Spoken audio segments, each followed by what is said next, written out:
Hi every one. നമ്മൾ ഇന്ന് നോക്കാൻ പോകുന്നത് BEGC 109 ബ്ലോക്ക് 1-ലെ രണ്ടാമത്തെ യൂണിറ്റ്. നമ്മൾ ഓൾറെഡി സ്റ്റാർട്ട് ചെയ്ത് കഴിഞ്ഞു. ഇതിലെ രണ്ടാമത്തെ യൂണിറ്റ് ആയിട്ടുള്ള ജോർജ് ക്രാബ് എഴുതിയിട്ടുള്ള ദ വില്ലേജ് ബുക്ക് 1 എന്ന് പറയുന്ന ഒരു പോയത്തിനെ കുറിച്ചിട്ടാണ് നമ്മൾ നോക്കാൻ പോകുന്നത്. സോ ഫസ്റ്റ് നമുക്ക് നമ്മുടെ ഓഥറിനെ കുറിച്ചിട്ട് നോക്കാം. ജോർജ് ക്രാബ് 1754 മുതൽ 1832 വരെയാണ് അദ്ദേഹത്തിൻ്റെ ഒരു ലൈഫ് സ്പാൻ എന്ന് പറയുന്നത്. അദ്ദേഹത്തെ കുറിച്ചിട്ട് പറയുകയാണെങ്കിൽ അദ്ദേഹം ഒരു റിയലിസ്റ്റിക് ആയിട്ടുള്ളൊരു പോയറ്റായിരുന്നു. ഈ ആളുകളൊക്കെ വളരെ മനോഹരമായിട്ടുള്ള ദൃശ്യവിസ്മയങ്ങൾ അവരുടെ എഴുത്തുകളിലൂടെ പ്രതിഫലിപ്പിക്കുമ്പം അദ്ദേഹം തീർത്തും അദ്ദേഹത്തിൻ്റേതായിട്ടുള്ള സ്റ്റൈലിൽ റിയൽ ആയിട്ടുള്ള കാര്യങ്ങൾ മാത്രമാണ് അദ്ദേഹത്തിൻ്റെ റൈറ്റിങ്സിൽ വന്നിരുന്നത്. It's maybe harsh and hard but no problem, he followed the only realistic ആയിട്ടുള്ള സംഭവങ്ങൾ. അതാണ് അദ്ദേഹത്തിനെ കുറിച്ചിട്ട് പറയാനുള്ളത്. സോ നമുക്കറിയാം ഈ ഒരു ഇത് നമുക്ക് പഠിക്കാനുള്ള ഈ ഒരു ദ വില്ലേജ് ബുക്ക് എന്ന് പറയുന്ന ഈ ഒരു പോയം ഒരു ആൻറ്റി പാസ്റ്ററൽ പോയമാണ്. Before anti pastoral poem we have to know what is the pastoral poem. എന്താണ് പാസ്റ്ററൽ പോയം എന്ന് പറയുന്നത്? ഈ പാസ്റ്ററൽ പോയംസ് എന്ന് പറയുന്നത് വില്ലേജ് ലൈഫിനെ അല്ലെങ്കിൽ വില്ലേജിലെ ഷെഫേർഡ്സിനെ അതിൻ്റെ ഒരു ബ്യൂട്ടിയെ കുറിച്ചിട്ട് പറയുന്ന നല്ല പോസിറ്റീവായിട്ട് മാത്രം പറയുന്ന പോയംസിനെയാണ് എന്ത് പറയുന്നത്, ഒരു നാച്ചുറലായിട്ടുള്ള ലൈഫ്, ഒരു വില്ലേജ് ലൈഫിനെ അത്രയും മഹത്വവൽക്കരിച്ചുകൊണ്ട് ഒരു മനോഹരമായിട്ടുള്ള രീതിയിൽ അവതരിപ്പിക്കുന്ന പോയംസിനെയാണ് എന്ത് പറയുന്നത്, പാസ്റ്ററൽ പോയംസ് എന്ന് പറയുന്നത്. പക്ഷേ ഇവിടെ നമ്മുടെ ജോർജ് ക്രാബിനെ എടുക്കുകയാണെങ്കിൽ അദ്ദേഹം പറയുന്നത് എന്താണെന്ന് ചോദിച്ചാൽ, സാധാരണ എല്ലാവരും ഒരു പാസ്റ്ററൽ പോയംസ് എഴുതും ഈ ഒരു ഒരു വില്ലേജ് ലൈഫിലുള്ള വളരെ മനോഹരമായിട്ടുള്ള കാഴ്ചകളും അനുഭവങ്ങളും അതുപോലെ തന്നെ അവിടെയുള്ള ഷെഫേർഡ്സിനെ കുറിച്ചിട്ടും ഇങ്ങനത്തെ കാര്യങ്ങളൊക്കെ വളരെ മനോഹരമായിട്ടുള്ള ഒരു രീതിയിൽ എഴുതും. പക്ഷേ അദ്ദേഹം ചോദിക്കുന്ന ചോദ്യം എന്താണെന്ന് ചോദിച്ചാൽ, why they did not include their harsh life in their poetry എന്നുള്ളതാണ്. എന്തുകൊണ്ടാണ് ആ ഒരു വില്ലേജേഴ്സ് അനുഭവിക്കുന്ന ഹാഷായിട്ടുള്ളൊരു ഭാഗം, അല്ലെങ്കിൽ അവർ നമുക്കറിയാം വില്ലേജ് എന്നൊക്കെ പറയുമ്പോൾ വളരെ കഠിനാധ്വാനം ചെയ്യുന്ന ആളുകളുള്ള സ്ഥലമാണ്. അവർക്ക് അങ്ങനെ കഠിനാധ്വാനം ചെയ്തെങ്കിൽ മാത്രമേ അവർക്ക് ഡെയിലി ലൈഫ് മുന്നോട്ട് കൊണ്ടുപോകാൻ പറ്റുള്ളൂ. അപ്പം എന്തുകൊണ്ടാണ് അവരുടെ കഠിനാധ്വാനങ്ങളും അതിനിടയിൽ അവർ അനുഭവിക്കുന്ന പോവർട്ടിയും പല പ്രശ്നങ്ങളും അവർ അനുഭവിക്കുന്നുണ്ട്, എന്തുകൊണ്ടാണ് ഇതൊന്നും ഈ ഒരു പാസ്റ്ററൽ പോയട്രിയിൽ ഇൻക്ലൂഡ് ചെയ്യാത്തെന്നുള്ള ക്വസ്റ്റ്യനാണ് അദ്ദേഹം ഉയർത്തുന്നത്. സോ മനസ്സിലായല്ലോ ഈ ഒരു പോയത്തിൻ്റെ ഗതി എന്താണെന്നുള്ളത്. സോ അവർക്കെതിരെ പ്രതിഷേധിച്ച് ശരിക്കും ഒരു ഗ്രാമവാസി ആയിരിക്കുമ്പം എന്തൊക്കെയാണ് എന്നുള്ള കാര്യങ്ങളാണ് ഇതിൽ പറയുന്നത്. അഥവാ ഒരു ഗ്രാമവാസിയെ എല്ലാം പോസിറ്റീവായിട്ട് പറയുന്ന ആളുകളിൽ നിന്ന് വ്യത്യസ്തമായിട്ട് റിയൽ ആയിട്ടുള്ള ഒരു വില്ലേജേഴ്സിൻ്റെ അവസ്ഥയാണ് അദ്ദേഹം ഈ ഒരു പോയത്തിലൂടെ നമുക്ക് പറഞ്ഞു തരുന്നത്. 1783 പബ്ലിഷ് ചെയ്തിട്ടുള്ളത്. അദ്ദേഹം വാദിക്കുന്നത് എന്താ വെച്ചാൽ, ആരും പോവർട്ടിയെക്കുറിച്ചിട്ടും നിരാശയെക്കുറിച്ചിട്ടും അതുപോലെ തന്നെ ഇനീക്വാളിറ്റിയെക്കുറിച്ചിട്ടൊന്നും ആരും പറയാറില്ല എന്ന രീതിയിലാണ് അദ്ദേഹം എഴുതുന്നത്. He display the real life reflection through his poetry. എന്താണ് ശരിക്കുള്ള ജീവിതം എന്നത് അദ്ദേഹത്തിൻ്റെ പോയട്രിയോട് അദ്ദേഹം വ്യക്തമാക്കുന്നുണ്ട്. അതുപോലെ അദ്ദേഹം പാസ്റ്ററൽ ട്രഡീഷനെ ചാലഞ്ച് ചെയ്യുന്നുണ്ട്. അദ്ദേഹം എഴുതുന്ന എഴുത്തുകളിലുള്ള ക്യാരക്ടേഴ്സൊക്കെ ഭയങ്കര ഹാഷായിട്ടുള്ള ലിവിങ് കണ്ടീഷനിൽ ജീവിച്ച് അതിനെ എക്സ്പീരിയൻസ് ചെയ്ത ആളുകളായിരിക്കും ഉണ്ടാവുക. സിക്കായിട്ടുള്ള പോവർട്ടി ആയിട്ടുള്ള ഇൻജസ്റ്റിസ് അനുഭവിക്കുന്ന എക്സ്പ്ലോയിറ്റേഷൻ അനുഭവിക്കുന്ന ആളുകളായിരിക്കും അദ്ദേഹത്തിൻ്റെ ക്യാരക്ടേഴ്സ് എന്ന് പറയുന്നത്. അതുപോലെ തന്നെ ഒരു മാർജിനലൈസ്ഡ് പീപ്പിൾസിൻ്റെ ആ സൊസൈറ്റിയിൽ അനുഭവിക്കുന്ന ഒരുപാട് ഇനീക്വാളിറ്റീസ് നേരിടുന്ന ആളുകളുടെ ലിവിങ് കണ്ടീഷനാണ് അദ്ദേഹത്തിൻ്റെ റൈറ്റിങ്സിലൂടെ എഴുതാറുള്ളത്. ഇതൊക്കെയാണ് ഒരു ഇൻട്രൊഡക്ഷൻ എന്നുള്ള രീതിയിൽ പറയാനുള്ളത്. സോ നമുക്ക് ടെക്സ്റ്റിലോട്ട് വരാം. ഇത് ഒരു ആൻറ്റി പാസ്റ്ററൽ പോയമാണെന്ന് പറയുന്നുണ്ട്. അതുപോലെ തന്നെ നമ്മുടെ വില്ലേജ് ലൈഫിൻ്റെ ഏറ്റവും റിയലിസ്റ്റിക് ആയിട്ടുള്ള ഒരു യഥാർത്ഥ ശൈലിയാണ് ഈ ഒരു പോയം അവതരിപ്പിക്കുന്നത്. അതുപോലെ തന്നെ പാസ്റ്ററൽ പോയംസിനെ ക്രിട്ടിസൈസ് ചെയ്യുന്നുണ്ട്, വിമർശിക്കുന്നുണ്ട്. നമ്മുടെ ദരിദ്ര ഗ്രാമത്തിനെ കുറിച്ചിട്ട്, അതുപോലെ തന്നെ ഹാഷായിട്ടുള്ള ഭൂപ്രകൃതിയെക്കുറിച്ചിട്ട്. ഈ നമ്മുടെ നേച്ചർ എന്നൊക്കെ പറയുന്നത് എപ്പോഴും ഒരേപോലെ മനോഹരമാണോ? ഒരിക്കലും അല്ല. അതിന് പല ഭാവങ്ങളുണ്ട്. മഴക്കാലത്ത് മണ്ണിടിച്ചിൽ, അങ്ങനത്തെ പല സംഭവങ്ങളും അതിലുണ്ടാവും. അപ്പം അതിൻ്റെ ഒരു ഹാഷായിട്ടുള്ള ഭാവം, അതുപോലെ തന്നെ നമ്മുടെ വില്ലേജേഴ്സിൻ്റെ തന്നെ ദുഷ്പ്രവർത്തികളെ കുറിച്ചിട്ട്, രോഗികൾ, പുരോഹിതന്മാരെ കുറിച്ചിട്ടുള്ള പല വിഷയങ്ങളും അദ്ദേഹം അവതരിപ്പിക്കുന്നുണ്ട്. നമ്മുടെ ഈ ഒരു പോയം 3 സെക്ഷനായിട്ടാണ് കൊടുത്തിട്ടുള്ളത്. അതിൽ ഫസ്റ്റത്തെ സെക്ഷനിൽ പറയുന്ന അതിൻ്റെ ഒരു സമ്മറി എന്നുള്ള രീതിയിൽ അതിൽ പറയുന്ന പ്രധാന പോയിന്റ്സുകൾ മാത്രമായിട്ടോ ഞാൻ പറയുന്നത്. അതിൽ ഫസ്റ്റ് പറയുന്നത് ഈ പാസ്റ്ററൽ പോയംസൊക്കെ വില്ലേജിനെ ഏറ്റവും മനോഹരമാക്കിയിട്ട് മാത്രമാണ് പറയുന്നത്. സോ അവരെന്താണ്, ഒരു വില്ലേജിനെ കുറിച്ചിട്ട് ഇല്ലാത്തൊരു കഥ ഉണ്ടാക്കി അവതരിപ്പിക്കുന്നു എന്നാണ് അദ്ദേഹം ഇതിനെ ആരോപിക്കുന്നത്. കാരണം ഒരു പാസ്റ്ററൽ പോയംസ് എപ്പോഴും ആ ഒരു വില്ലേജിൻ്റെ മനോഹരതയെ മാത്രമേ അതിൽ പ്രകീർത്തിക്കപ്പെടുന്നുള്ളൂ. അതിൽ അവർ ഹൈഡ് ചെയ്തിരിക്കുന്ന വില്ലേജേഴ്സിൻ്റെ റിയൽ ലൈഫിനെ ആണ് നമ്മുടെ പോയിട്ട് ഇവിടെ പറയുന്നത്. സോ ഈ ഗ്രാമീണരുടെ ദാരിദ്ര്യവും അതുപോലെ തന്നെ അവരുടെ ഹാർഡ് വർക്കിങ്ങും അവരുടെ ഫിസിക്കൽ കണ്ടീഷനും അവരുടെ വേദനകളും എല്ലാം ആ ഒരു പാസ്റ്ററൽ പോയറ്റ്സ് മറച്ചു വെക്കുന്നു, ഹൈഡ് ചെയ്യുന്നു എന്നുള്ളൊരു രൂക്ഷ വിമർശനമാണ് അവർക്കെതിരെ നമ്മുടെ പോയറ്റ് ഇവിടെ നടത്തുന്നത്. ഗോൾഡ് സ്മിത്തിൻ്റെ ദ ഡിസേർട്ടഡ് വില്ലേജ് എന്ന് പറയുന്നൊരു പോയിന്റ്, അതിനെതിരെ അദ്ദേഹം ഇവിടെ വിമർശിക്കുന്നുണ്ട്. അദ്ദേഹം പറയുന്നത് വെച്ചാൽ, നഗരജീവിതത്തിൽ ജനിച്ചു വളർന്ന ഒരാൾക്ക് ഒരിക്കലും ഒരു ഗ്രാമത്തിൻ്റെ വേദന അറിയാൻ പറ്റില്ല.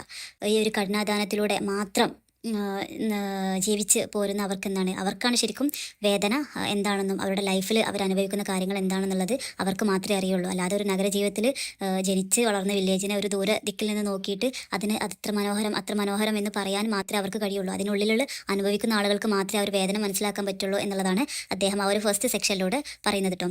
അതുപോലെ തന്നെ അതിൽ പറയുന്ന വേറൊരു കാര്യമാണ് അവർക്ക് എന്താണ് അവർക്ക് ലൈഫ് ലോങ് പണിയെടുക്കണം. അന്നന്ന് അവർക്ക് പണിയെടുത്തിട്ടില്ലെങ്കിൽ അത് അവരുടെ ആ ഒരു ഡേയിലെ ലൈഫിനെ തന്നെ അത് ബാധിക്കുന്നുണ്ട്. ഇപ്പം അന്നന്ന് ഇപ്പോൾ കൂലിപ്പണിക്കാരെ പോലെ അന്നവർക്ക് കൂലി ഇല്ലെങ്കിൽ അന്നവർക്ക് ഒന്നുമില്ല, അങ്ങനത്തെ ഒരു അവസ്ഥയായിരിക്കും. സോ അതുപോലെ തന്നെ ഈ വില്ലേജേഴ്സിൻ്റെ അവസ്ഥ എന്ന് പറയുന്നത്. സോ അവർക്ക് സംഗീതം കേൾക്കാനോ സംഗീതം പഠിക്കാനോ വേറെ കാര്യങ്ങളൊന്നും പഠിക്കാനോ ഒന്നും അവർക്ക് സമയമില്ല. കാരണം എന്താണ്, അവർക്ക് അത്രയും ഹാർഡ് വർക്ക് ചെയ്താൽ മാത്രമേ അവരുടെ ഓരോ ദിവസവും അവർക്ക് മുന്നോട്ട് പോകാൻ പറ്റുള്ളൂ. ഈ ഒരു കാര്യങ്ങളൊക്കെയാണ് ഈ ഫസ്റ്റ് സെക്ഷനിൽ നമ്മുടെ പോയിട്ട് പറയുന്നത്. കൂടുതലായിട്ടും നമുക്ക് നമ്മുടേതായിട്ടുള്ളൊരു വിഷനിൽ നമുക്ക് മനസ്സിലാക്കാൻ പറ്റുന്ന സംഭവങ്ങളൊക്കെയാണ് കേട്ടോ അതിൽ പറയുന്നത്. So don't be afraid. Then second സെക്ഷനിൽ പറയുന്നത് ക്രാബിൻ്റെ ഒരു വില്ലേജ് ഒരു വിഷനെ കുറിച്ചിട്ടാണ്. അദ്ദേഹത്തിൻ്റെ ഒരു ദൃശ്യത്തിൽ ഒരു വില്ലേജ് ലൈഫ് എന്ന് പറയുന്നത് ഒട്ടും മനോഹരമല്ലാത്തൊരു വില്ലേജ് ലൈഫാണ്. ആ വില്ലേജ് തന്നെ ഒരു മനോഹരമല്ല എന്നുള്ളതാണ്. ഒരു പച്ചപ്പില്ലാത്ത അല്ലെങ്കിൽ ഒരു ശാന്തതയില്ലാത്തൊരു വില്ലേജാണ് അദ്ദേഹത്തിൻ്റെ വില്ലേജ് എന്നാണ് പറയുന്നത്. കാരണം ഇങ്ങനെ ഇത്രയും മനോഹരമായിട്ടുള്ള ഈ ഒരു വില്ലേജ് ഉള്ള വില്ലേജ് ആണെന്ന് പറയുന്ന ആളുകളുടെ പോയംസൊക്കെ ഉണ്ടല്ലോ, അതൊന്നും ഒരിക്കലും ആ ഒരു നാട്ടിലുള്ള ആളുകൾക്ക് അവരുടെ ജീവിതം മെച്ചപ്പെടുത്തുന്നില്ല, അവർക്ക് അവരുടെ ഒരു ഏജൻസി നൽകുന്നില്ല, ഒന്നും ചെയ്യുന്നില്ല എന്നുള്ളതാണ് പറയുന്നത്. കാരണം ഈ ഒരു ഇപ്പം വേറുള്ളവർ വന്ന് നമ്മുടെ നാട്ടിലൊക്കെ വന്ന് ഇതിനെക്കുറിച്ച് ഭയങ്കര മനോഹാരിതമായിട്ട് പറഞ്ഞിട്ട് ഈ നാട്ടുകാർക്ക് എന്തെങ്കിലും കിട്ടുമോ? ഒന്നും കിട്ടാനില്ല. അതാണ് പറയുന്നത്. ആ ഒരു രീതിയാണ് നമ്മുടെ ക്രാബ് ഇവിടെ പറയുന്നത്. അതുപോലെ തന്നെ പറയുന്നത് ഇപ്പം ഒരു നാട്ടിൽ വന്നിട്ട് അവിടെ ഒരുപാട് കഷ്ടപ്പെടുന്ന ആളുകളുണ്ടാകുമ്പം ആ ഒരു നാട് അത്രയും മനോഹരമാണ്, ബ്യൂട്ടിഫുൾ ആണെന്ന് പറയുന്നത് എന്താണ്, ആ നാട്ടിലെ ആളുകൾ എങ്ങനെയൊക്കെയാണെന്ന് പറയുന്നത് ആ ഒരു നാട്ടിലെ ദുരിതം അനുഭവിക്കുന്നവരെ സംബന്ധിച്ച് അത് അവരെ കളിയാക്കുന്നതിന് അവരെ പരിഹസിക്കുന്നതിന് സമാനമാണ് എന്നുള്ളതാണ് നമ്മുടെ ക്രാബിൻ്റെ ഒരു വിഷൻ എന്ന് പറയുന്നത്. ഞാനും അതിനോട് യോജിക്കുന്നുണ്ട്. ശരിയാണ്, അത്രയും ഉള്ളറിഞ്ഞ ആളുകൾക്ക് മാത്രമേ ആ ഒരു നാടിൻ്റെ അവസ്ഥ എന്താണെന്ന് പറയാൻ പറ്റുള്ളൂ. അപ്പം അവർക്ക് വേണ്ടിയിട്ട് എഴുതുന്ന വെറും ഒരു മനോഹരമായിട്ടുള്ള 4 വരികൾക്കൊന്നും ഒരിക്കലും ആ നാട്ടിലുള്ള ആളുകൾക്ക് അത് ആശ്വാസം പകരുന്നില്ല എന്നുള്ള സത്യമാണ് അവിടെ ക്രാബ് പറയുന്നത്. അതുപോലെ തന്നെ വിശപ്പും കഠിനാധ്വാനമൊക്കെ ചെയ്യുന്ന ആളുകൾ ജീവിക്കുന്ന ആ ഒരു വില്ലേജിൽ ഇവരുടെ 4 മനോഹരമായിട്ടുള്ള വരികൾ അവർക്ക് എന്തെങ്കിലും ആശ്വാസം കണ്ടെത്താൻ പറ്റുന്നുണ്ടോ? ഒരിക്കലുമില്ല. അവർക്ക് ഇതൊരു ആശ്വാസമായിട്ട് അവർക്ക് അനുഭവിക്കാം. കാരണം അവർക്ക് അതിനും വലിയ കഷ്ടപ്പാടുകൾ അനുഭവിക്കുന്ന ആളുകളാണ് അവർക്ക് ഈ ഇവരെഴുതുന്ന 4 വരിയിൽ നിന്ന് അവർക്കൊന്നും ഒരിക്കലും ഒരു സാറ്റിസ്ഫാക്ഷനോ അല്ലെങ്കിൽ അവരുടെ ജീവിതത്തിൽ നിന്നൊരു മാറ്റമോ ഒരു ചേഞ്ചോ ഒന്നും അവർക്ക് കിട്ടുന്നില്ല എന്നുള്ളതാണ്. 18th സെഞ്ച്വറിയിലൊക്കെ ഉള്ള നാച്ചുറൽ ആയിട്ടുള്ള പോയറ്റ്സൊക്കെ അവരുടെ ആ ഒരു നേച്ചറിൻ്റെ ബ്യൂട്ടിയെ കുറിച്ചിട്ട് പറയുമ്പോൾ നമ്മുടെ ക്രാബിൻ്റെ അഭിപ്രായത്തിൽ ആ ഒരു ബ്യൂട്ടി എന്ന് പറയുന്നത് എന്താണ്, അദ്ദേഹം കാണിക്കുന്നത് വലിയ കാട് പിടിച്ച് വളർന്ന ആ ഒരു വില്ലേജിനെയും അതുപോലെ തന്നെ വിണ്ട് കീറിയിട്ടുള്ള ഭൂമിയെ ഒക്കെയാണ് അദ്ദേഹം അവതരിപ്പിക്കുന്നത്. അതൊക്കെ ഒരു യാഥാർത്ഥ്യങ്ങളാണ്, ഒരു വില്ലേജിൽ ഉണ്ടാകുന്ന യാഥാർത്ഥ്യങ്ങളാണ്. വെള്ളത്തിന് ക്ഷാമം വരുമ്പോഴും വേനൽക്കാലത്തൊക്കെ അവരുടെ ഭൂമി എന്താണ് വിടർന്ന് മാറിക്കൊണ്ടിരിക്കുന്ന ആ ഒരു അവസ്ഥ അവരുടെ നേരിട്ട് കാണുന്ന അവരുടെ കാഴ്ചകളാണ്. അതാണ് അദ്ദേഹം അവതരിപ്പിക്കുന്നത്. മനോഹരമായിട്ടുള്ള ഭംഗിയിൽ മറ്റുള്ളവർ അവതരിപ്പിക്കും, ഇദ്ദേഹം അവതരിപ്പിക്കുന്നത് ഈ രീതിയിലാണെന്ന് പറയുന്നുണ്ട്. അതുപോലെ മത്സ്യബന്ധനത്തെ കുറിച്ചിട്ടൊക്കെ വാദോരാതെ അവർ സംസാരിക്കുന്നുണ്ട്. പക്ഷേ ഈ ഒരു മത്സ്യബന്ധനം എന്ന് പറയുന്നത് അതിൽ നിന്നൊന്നും ഒന്നും ഒരു ലാഭേച്ഛ എന്ന് പറയാൻ ഒന്നും അതിൽ നിന്ന് അവർക്ക് ആ ഒരു നാട്ടിലുള്ള ആളുകൾക്കൊന്നും അതിൽ നിന്ന് കിട്ടുന്നില്ല എന്നുള്ള കാര്യം അദ്ദേഹം പറയാണ്. അങ്ങനെ അദ്ദേഹം ഈ ഒരു ഗ്രാമത്തിൻ്റെ തകർച്ചയെക്കുറിച്ച് പറഞ്ഞതിന് ശേഷം ഈ ഒരു കവിതയുടെ സ്വഭാവം ഒന്നുകൂടെ ഒരു ആത്മപരമായിട്ടുള്ളൊരു സ്വഭാവത്തിലേക്ക് ഈ ഒരു കവിത മാറാണ്. നമ്മുടെ അനുകൂലമായിട്ട് വീശുന്ന ഒരു കാറ്റിന് വേണ്ടിയിട്ട് വെയിറ്റ് ചെയ്തിരിക്കുന്ന ഒരു പക്ഷിയെ പോലെയാണ് അത് വെയിറ്റ് ചെയ്തിരിക്കുന്നത് എന്നുള്ളതാണ് പറയുന്നത്. അതുപോലെ വേറൊരു കാര്യം പറയുന്നുണ്ട്. എന്താ പറയുക, ഒട്ടും അനുയോജ്യമല്ലാത്ത മണ്ണും അതുപോലെ തന്നെ പുതിയ വ്യാപാര സമ്പ്രദായങ്ങളൊക്കെ ചേർന്ന് രൂപീകരിച്ചു വലിയൊരു അന്തരം, ദരിദ്രരും അതുപോലെ തന്നെ ഉയർന്നവരും എന്നുള്ള രീതിയിൽ വലിയൊരു അന്തരം തന്നെ എടുത്തിട്ടുണ്ട്. അങ്ങനെ ഇവരാണെങ്കിലോ നല്ല ചൂടിലും മഴയത്തും വെയിലത്തും ഒക്കെ വളരെയധികം അധ്വാനിക്കുന്ന ആളുകളാണ് വില്ലേജേഴ്സ് എന്ന് പറയുന്നത്. അവരുടെ ആരോഗ്യവും അവരുടെ അധ്വാനം അവരുടെ ലൈഫ് ലോങ് അവർ ചെലവഴിച്ചിട്ടും അവർക്ക് എന്താണ് അവരുടെ ദാരിദ്ര്യം അകന്നു പോകുന്നില്ല, ഒന്നും ചെയ്യുന്നില്ല. പക്ഷേ ഇതിൽ നിന്നും ആരാണ് ഉയരുന്നത്? ആഡംബര ജീവിതം നയിക്കുന്ന വലിയ സമ്പന്നർ ആഡംബര ജീവിതം ഇതിലൂടെ നയിക്കുന്നുണ്ട്. പാവപ്പെട്ടവരെന്നും പാവപ്പെട്ടവരായി തന്നെ നിലകൊള്ളുന്നുണ്ട് എന്നുള്ളൊരു യാഥാർത്ഥ്യം കൂടെ അദ്ദേഹം പറയുന്നുണ്ട്. കവിതയുടെ 3ാമത്തെ സെക്ഷൻ, അവസാനത്തെ സെക്ഷനാണ്. ഇതിൽ അദ്ദേഹം പറയുന്നത് ഓരോ ഗ്രാമവാസിയുടെയും ജീവിതത്തെക്കുറിച്ചിട്ട് ഒരു വ്യക്തിപരമായിട്ട് അദ്ദേഹം അവതരിപ്പിക്കുകയാണ്. അദ്ദേഹം പറയുന്നത് എന്താ വെച്ചാൽ ഒരിക്കലും കഠിനാധ്വാനം ചെയ്തിരുന്ന ആൾ അദ്ദേഹത്തിന് വയസ്സാകുമ്പം അദ്ദേഹത്തിൻ്റെ ഒരു ഓൾഡ് ഏജ് ആകുമ്പം ശരിക്കും അദ്ദേഹത്തെ ഒരു ലേസി പൂവർ എന്ന മുദ്രയാണ് അദ്ദേഹത്തിന് കുത്തുന്നത്. അതുപോലെ തന്നെ ബാല്യത്തിൽ ഒരുമിച്ച് കളിച്ചിരുന്ന ആളുകൾ തന്നെ അതിലൊരാൾ തന്നെ അവരുടെയൊക്കെ യജമാനനായിട്ട് മാറുന്നുണ്ട്. ഇങ്ങനത്തെ ഈ ഒരു വേദനാജനകമായിട്ടുള്ള സത്യങ്ങളാണ് അദ്ദേഹം ഇതിലൂടെ വിളിച്ചു പറയുന്നത്.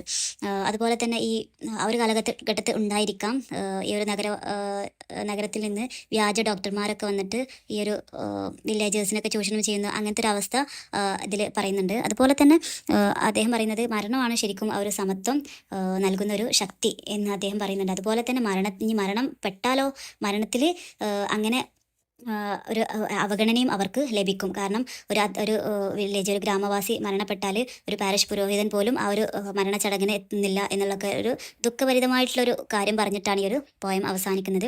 ഇതൊക്കെയാണ് ഈ ഒരു പോയത്തിൽ കാര്യമായിട്ട് പറയുന്നത്. നിങ്ങൾക്ക് ഇതൊക്കെ നമുക്ക് മനസ്സിലാക്കാൻ പറ്റുന്ന സംഭവങ്ങൾ, നമ്മുടെ മനസ്സിനുള്ളിൽ കയറ്റി വെക്കാൻ പറ്റുന്ന സംഭവങ്ങളൊക്കെ കാണാതെ പഠിക്കാനായിട്ടൊന്നുമില്ല. ഈ ഒരു തീംസും കാര്യങ്ങളൊക്കെ പറഞ്ഞു പോവാം. പിന്നെ നിങ്ങളുടെ സ്റ്റൈലിൽ നിങ്ങൾക്ക് അത് അവതരിപ്പിക്കാം. പിന്നെ ഒരു ക്രിട്ടിക്കൽ ഇത് പറയുന്നുണ്ട് അവസാനം.